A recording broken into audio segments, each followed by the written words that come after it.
Chinese people, the rest of the world is talking about your country, what would you want them to know and to remember about your country? We have the Amazon basin, which is the jungle. 54% of the territory is jungle, is the Amazon basin.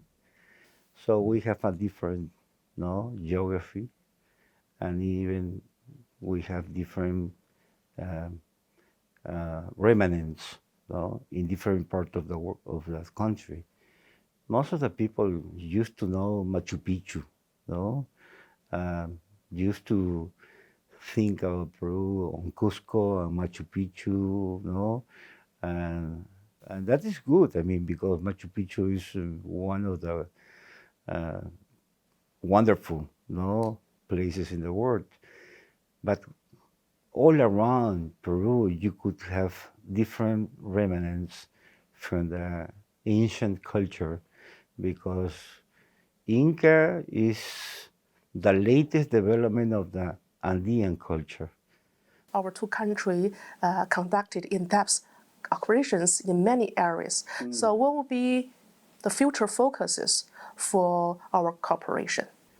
First of all, you are, helping Peruvians in enlarging the employment, market.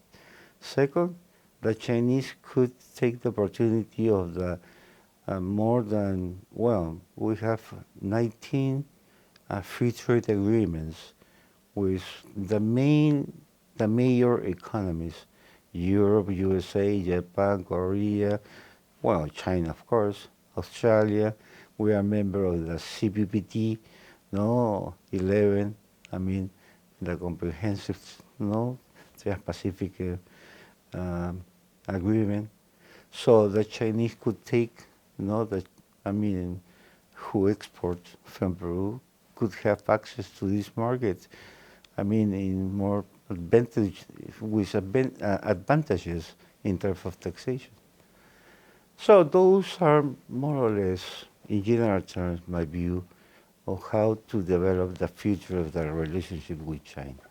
Yeah. So I invite you to share your thoughts on BRI and how to better engage in Belt and Road Initiative. There are 33 Latin American and Caribbean countries, and 22 of them signed the Belt and Road Initiative. No? One of them, of course, is Peru. We signed it in 2019. The free trade, the Belt and Road Initiative is one of the pillars, of our bilateral relationship. We have the political consultation. We have some sort of a strategic dialogue. We have the comprehensive partnership, association with China. We are one of the few Latin America which has that level of relationship with China. A comprehensive association or partnership. We are also interested in work on people-to-people policy. We are also very interested to work on the sisterhood, at the level of cities and provinces. So far we have 14, but we need to work on the implementation. For instance, Lima is a sister city with Beijing, and with Shanghai.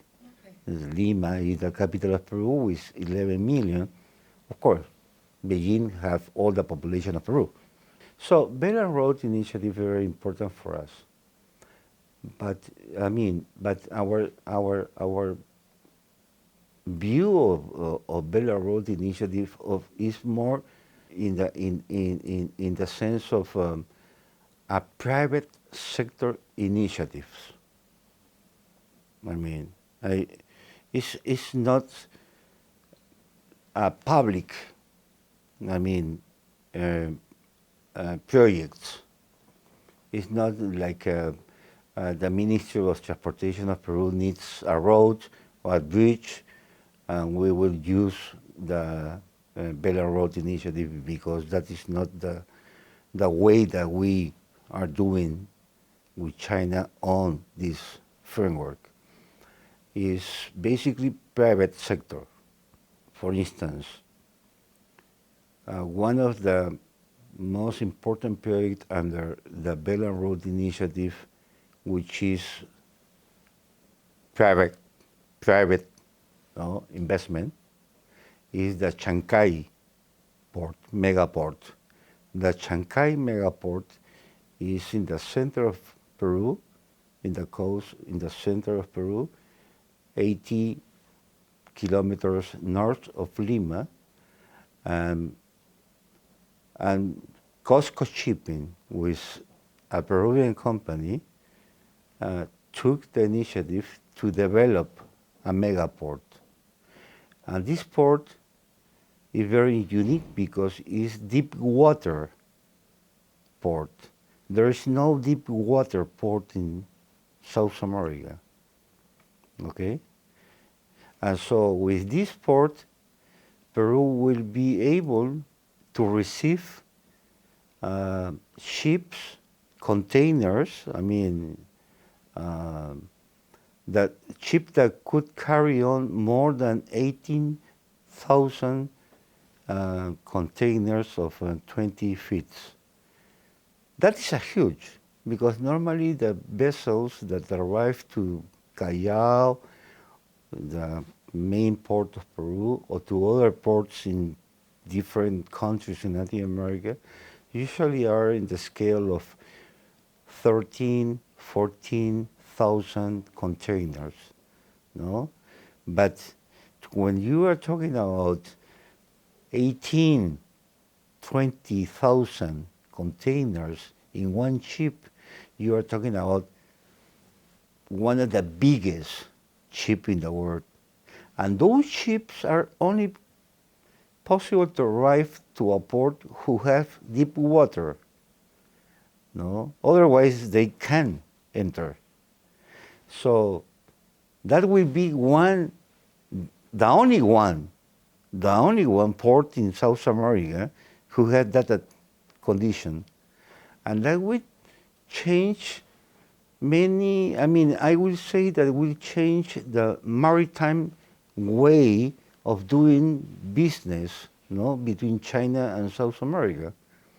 Because at the end, you could be able to send, ship from Shanghai, for instance, to Shanghai, directly, saving more than 10 days or 12 days of traveling, which you could imagine is a lot of money. And will expand trade, and at the end of the day also could help other countries, to send merchandises through this port. That is an example, and that investment is more than 3 billion. It's a big one. Perhaps, some people are accustomed to thinking about 10 or 12 or 20 billion as a big investment. Well, 3 billion is big in the case of Peru and many other countries. So with this initiative, which I say is under the framework of the Belt and Road Initiative, is an investment by 2 companies, but with private investment, the expectation that I have on the Belt and Road Initiative is that the Belt and Road Initiative began with connection and transportation, but now the BRI has expanded to many fields. You are talking about health BRI, energy BRI, digital economy BRI, sustainable development BRI, Belt and Road Initiative on education, Belt and Road Initiative on environment, Belt and Road Initiative, I mean, on many other fields. So right now, Belt and Road Initiative covered many other areas besides infrastructure and connectivity. Would you like to say something to Chinese audience at this 10th anniversary of Belt and Road Initiative? First of all, a congratulations. No, I mean, it was one of the most important initiatives that at the international level has a very big impact in many countries. I mean, you could see that under the BRI and many countries has developed many projects in terms of infrastructure. I mean, train, ports, roads, you could name it. In Africa, many countries has doing very well. You are mentioning Pakistan. I will mention Mongolia. I mean, South Asia, because you could imagine also that under the Belt and Road Initiative, you have the bilateral industrial parks. So, first of all, congratulations, because it's a very important initiative which is looking for the development of the developing countries, no, to help us to develop. And now with the new initiative of this global development, which is supporting, the Belt and Road Initiative, China has set up a cooperation fund more than 4 billion, to support also developing countries to reach the Agenda 2030. So you complement, the Belt and Road Initiative with the initiative of global development, and that is a very clever, that's a very clever move, and we appreciate very much, because it's quite important for everybody to reach the development goals of the UN. Then on our bilateral relationship, I will say that first of all, it's a very pragmatic relationship. It's a win-win cooperation. It's based on trust, because trust is very important in diplomacy and politics. When you don't have trust, it's very difficult to do things. Then I will say it's a comprehensive, and there is an important role on our side of the private sector, on the private investment. We have the support of the government, of course.